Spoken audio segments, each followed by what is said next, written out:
tips-tips yang sangat mudah ya, sangat implemented ya.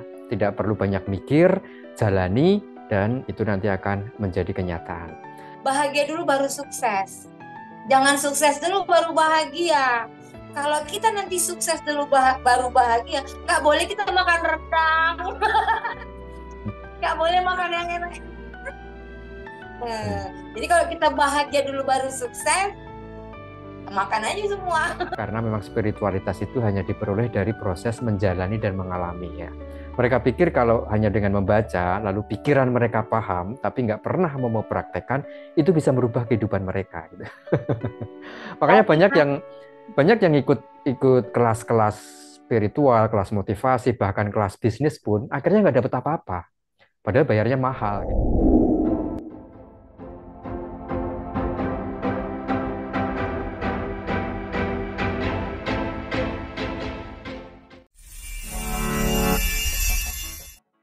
Nah, gimana Kak Duma mengatasi itu?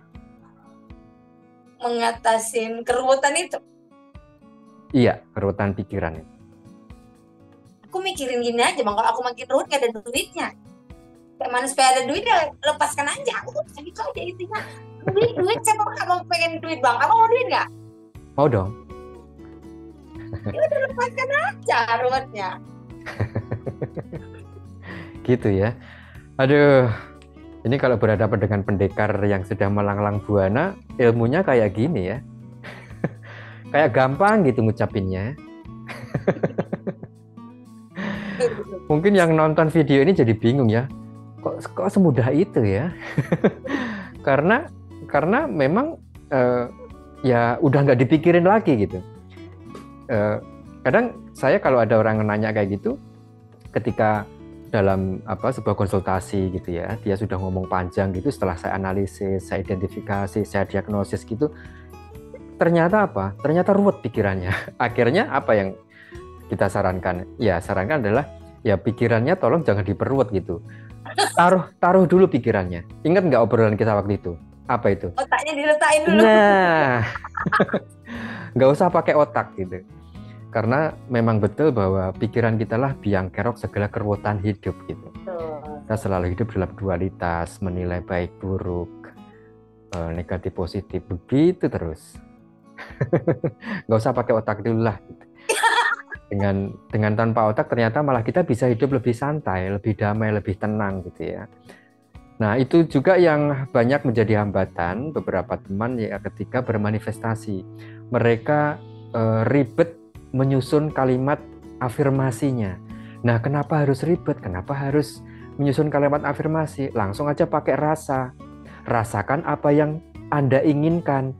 Buat apa juga merasakan yang tidak diinginkan? Karena nanti yang terjadi adalah apa? Ya semua yang dirasakan itu gitu. Oke, ya memang seperti itulah fitrah manusia ya, hidup dalam dualitas ya. Oke. Nah, apa nih pesan Kak Duma nih yang bisa dibagi ke teman-teman untuk menaikkan omsetnya ini? Kita coba deh dari perspektif bisnismen gitu. Apa ya? Secara bisnis, bahagia dulu baru sukses. Jangan sukses dulu baru bahagia. Kalau kita nanti sukses dulu baru bahagia, nggak boleh kita makan rendang. Nggak boleh makan yang enak. Jadi kalau kita bahagia dulu baru sukses, makan aja semua. Kan Bang? Datang nanti duit. Iya. Karena ritual ketawa itu ritual manggil-manggil duit. Itu aku. Jadi cobalah ketawa. Mana ada orang stres bisa ketawa? Coba suruh ketawa yang stres itu. Nggak bisa kan? Ya. Oke. Kalau bahagianya menunggu sukses artinya bahagia bersyarat ya. Iyalah. Aku hanya bisa bahagia kalau sudah sukses gitu kan.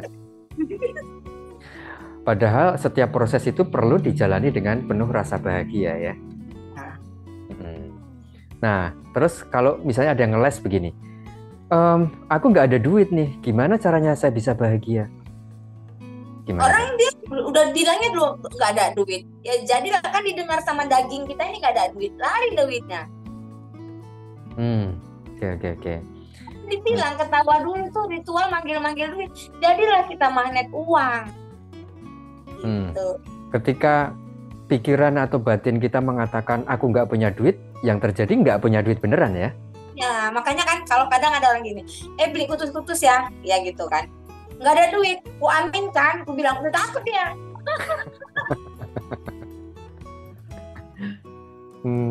Langsung keluar dia, ada kok duitku tapi kurang. Nah, gitu kan nggak apa-apa, enak dengernya kan. Itu loh Bang. Jadi jangan pernah bilang aku nggak ada duit, langsung ku bilang ku aminkan. Itu takut dia Bang. Aduh, gampang sekali ternyata memahami konsep kebahagiaan dan konsep keberlimpahan ya. Yes. Hati-hati dengan ucapan, pikiran, dan juga perasaan kita. Iya. Karena itu akan menjadi kenyataan.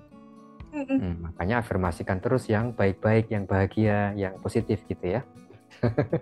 Ya. Padahal sebenarnya materi semacam ini itu sudah banyak di-share, kemudian juga dibagi-bagikan gitulah ya.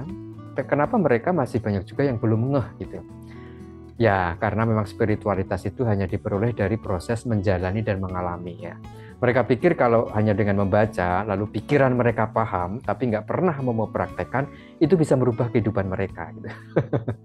Makanya banyak yang ikut kelas-kelas spiritual, kelas motivasi, bahkan kelas bisnis pun, akhirnya nggak dapat apa-apa. Padahal bayarnya mahal gitu. Nah, di RSN hanya dengan apa coba? Napas. Gak usah dijelasin deh. Nanti kalau udah gabung kita jelasin ya. Dan Mas, ada buktinya, ada salah satu bukti saya hanya bernapas dapat kutus-kutus 2. Iya. Satunya buat Mas Aksan, nanti saya bawa ke Jogja. Ini hanya bernapas Mas. Bahkan napas saya belum full, baru setengah napas saya. Terus separuh nafasnya di mana Bang? Di Dewa 19 ya? Oh, kita di Jakarta waktu itu. Oke, Kak Duma makasih banyak ya udah mau berbagi. Saya doakan omsetnya terus melejit berkali lipat, timnya makin solid, omset timnya juga makin berkah, makin banyak. Makasih Bang. Oke. Nah, pecinta Rumah Sehat Nuswantara, terima kasih Anda sudah menonton video ini. Tadi yang sudah kita simak tips-tips yang sangat mudah ya, sangat implemented ya. Tidak perlu banyak mikir, jalani, dan itu nanti akan menjadi kenyataan. Oke, minggu depan kita akan berjumpa kembali dengan topik-topik yang tidak kalah menarik. Terima kasih, saya doakan Anda selalu sehat bahagia. Sampai jumpa lagi. Assalamualaikum warahmatullahi wabarakatuh. Om Swastiastu, Rahayu.